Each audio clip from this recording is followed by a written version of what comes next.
की सीमा पे युद्ध की स्थिति आती है, जवान को एक स्थान से दूसरे स्थान तक पहुंचाने की जिम्मेदारी रेलवे अपने कंधों पे उठाता है। मैं याद करना चाहूंगा उस बहादुर कर्मचारी को भी जिसने भोपाल गैस कांड के दौरान रेलवे स्टेशन पर अंतिम सूचना दी, जिससे आने वाली ट्रेनें भोपाल नहीं पहुंच पाई।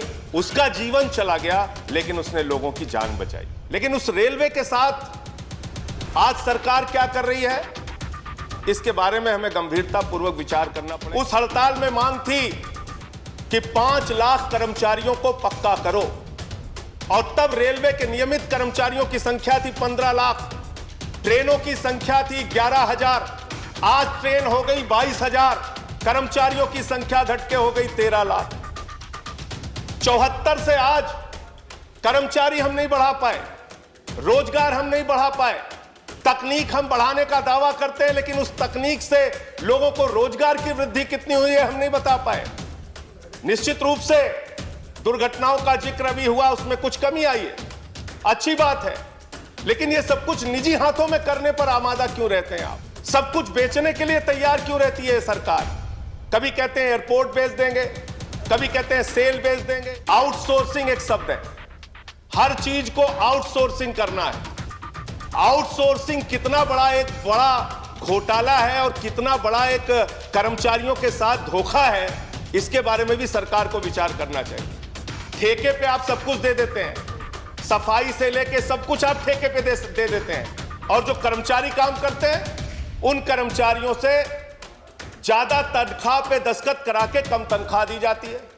मांग हुई तो आपने बैंक के खाते खुलवा दिए, जो ठेकेदार है उसने एटीएम लोगों के लेके रख लिए, वो पैसा खुद निकाल लेता है तनख्वाह आने के बाद।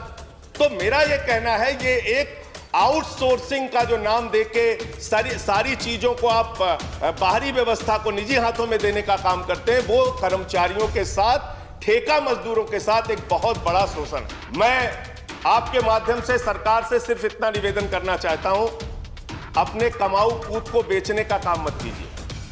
आपका अगर कोई लड़का मेधावी है, तेज है, अगर हाई स्कूल में अच्छा नंबर पाया, इंटर में थोड़ा कम नंबर पाया, बीए में थोड़ा अच्छा नंबर पाया, एमए में थोड़ा और कम पाया, तो उसको चौराहे पे आप खड़ा करके नीलाम मत कीजिए।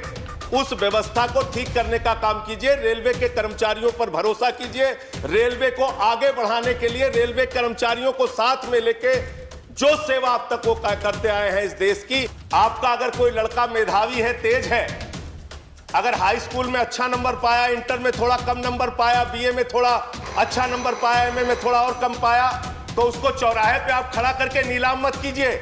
उस व्यवस्था को ठीक करने का काम कीजिए। रेलवे के कर्मचारियों पर भरोसा कीजिए।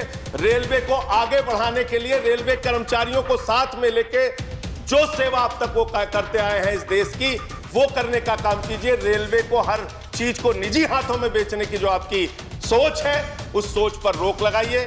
मैं सिर्फ यही कहना चाहता हूं कि अगर आपको ठंड लगी है तो घर का किवाड़ा निकाल के उसको आग में जला के तापने का काम मत कीजिए। ये इसी प्रकार की व्यवस्था और इसी प्रकार की कार्रवाई आपकी है, जो सारे सरकारी विभागों को आप निजी करते जा रहे हैं। बहुत बहुत